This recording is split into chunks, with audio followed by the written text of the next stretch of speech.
Today we're going to talk about one of the hottest techniques in talent management, and that is customized interviewing. Now, when a hiring manager uses customized interviewing for the first time, I usually get that phone call right after the interview talking about how well it went and how well it worked, and that they never want to go back to the standard way of interviewing again. And in today's podcast, we're going to provide you the practical steps to implement customized interviewing into your organization.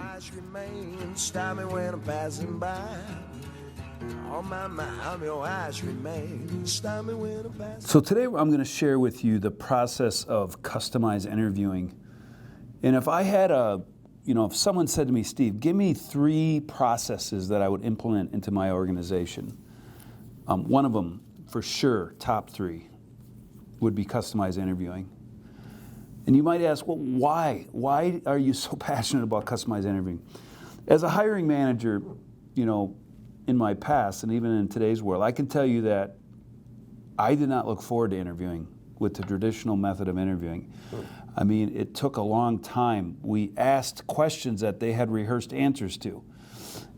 It just was not one of my favorite things to do because you're in the interview 15 minutes in and you know that this person's not a candidate and those types of things. So the other reason is I would estimate that standard interviewing gets you about 50% of the information that you need to make your hiring decision. With behavioral science and customized interviewing, you get 80 to 90% of the information that you need to make the right hire the first time. And as a hiring manager, you have the responsibility to make the most informed hiring decision. And customized interviewing enables you to fulfill that responsibility. Now, I ask for a little pardon from my human resource friends out there, but we like to call this process getting the candidate in their underwear. And obviously that's a figurative metaphor, an analogy. But that's what this process does. It really gets to the core of who that person is sitting across from you. How do they fit the position? How do they fit the culture of your organization? A customized and candid interview to understand if this person is the best fit for the company. Now, a lot of people may take that getting in the candidate in their underwear like in a negative sense, like you're trying to one-up on the candidate, but I can tell you in almost all the interviews that I've done that, the company needs to make a good hiring decision, and the candidate needs to make a good career decision. I mean, one of the first things people look for on a resume is job hopping, right? So a candidate needs to know that this is the right fit for them as well. And so customized interviewing helps both sides quickly understand if we have the right fit for the position. Because like I said, the company wants to make the right hire. I mean, a bad hire costs you 3 to 5 times annual salary for that position. So hiring the right person the first time is critical. And for the candidate, I mean, again, having two-year stints, 3-year stints. I mean, one of the first things I look at when I'm preparing for a resume interview, or I'm debriefing a client to prepare them for interviewing, I look at the resume and I see how long they were in each position with each company. And if you see a lot of 2-year, 3-year, 2-year, that raises flags. So this process is about both the candidate and the company making the most informed hiring decision. Now, before I can jump into customized interviewing, I just want to lay out the high-level hiring process that we use here. And I just need to do this so you understand the context of where customized interviewing is used. So there's 5 high-level steps to our selection process here at STV Advisors and Stop the Vanilla. And the first one really is defining what an optimum performer looks like in the position. It's job benchmarking the position to define what an optimum performer looks like.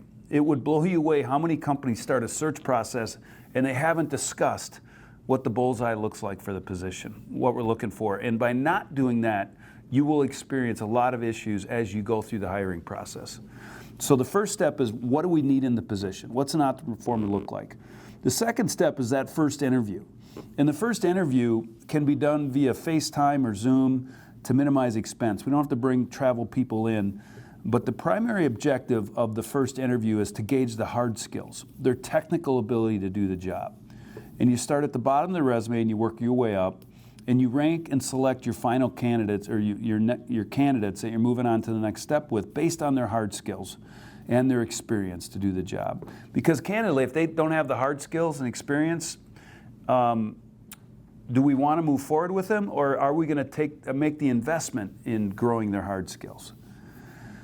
And then the third step is you have your 2 to 4 candidates that pass the hard skill filter, take the online assessments, and we use 3 sciences when we're hiring. And then what you do is you take the candidates' assessments and you run them against the job benchmark through what we call a gap report. And it shows all of how the candidate fits to that optimum performer that you defined up front. And really what customized interviewing is about, it's about interviewing to those gaps. I don't need to ask them what their strengths are. I don't need to have a lot of interviewing questions and spend a lot of time around how well are they going to be able to do the job because of their strengths. What customized interviewing about, it's about interviewing to the gaps.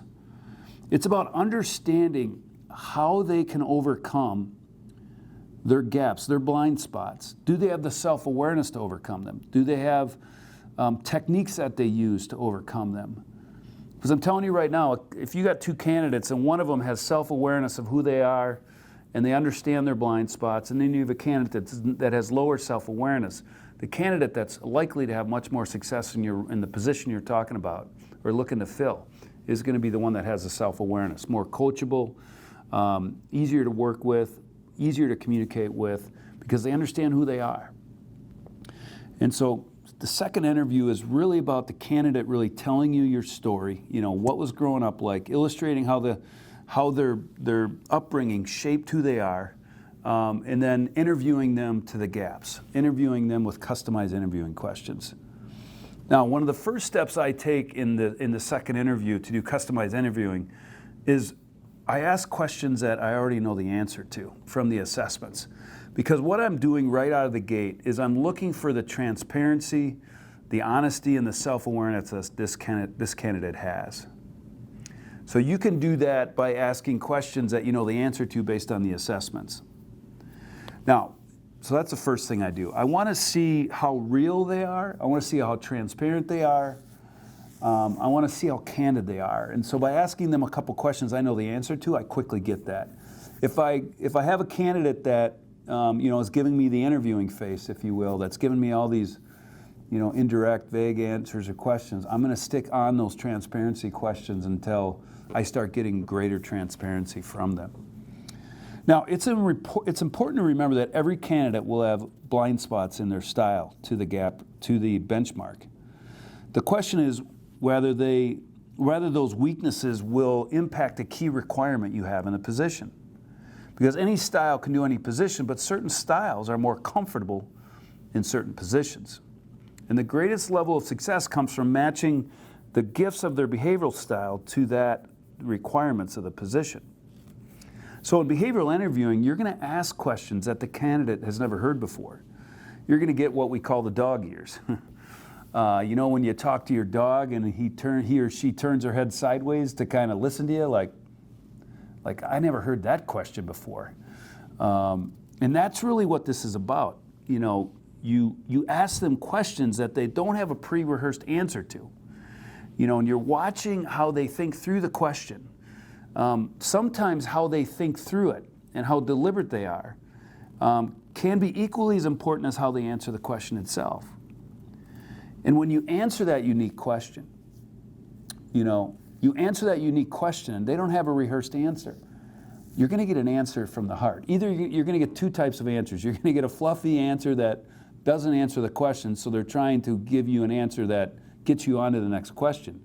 Or they're going to give you a really heartfelt, thoughtful response. And candidly, when they know you have the assessment information, you got over 100 pages of content about this candidate, you usually get the latter. You usually get very heartfelt, honest answers to your questions. And so, one of the things I always look for is when I get those dog ears, because it's just funny that they just kind of turn their head like, whoa, like I never had that question before, and I don't have a rehearsed answer for you, and so let me tell you my honest answer. And that's when you know customized interviewing is working. So let me give you an example of some situations that we recently have worked with clients on. So for instance, now we have a library of customized interview questions, probably 300 to 400 questions. And we provide that library to our clients when they're trying to make a hire.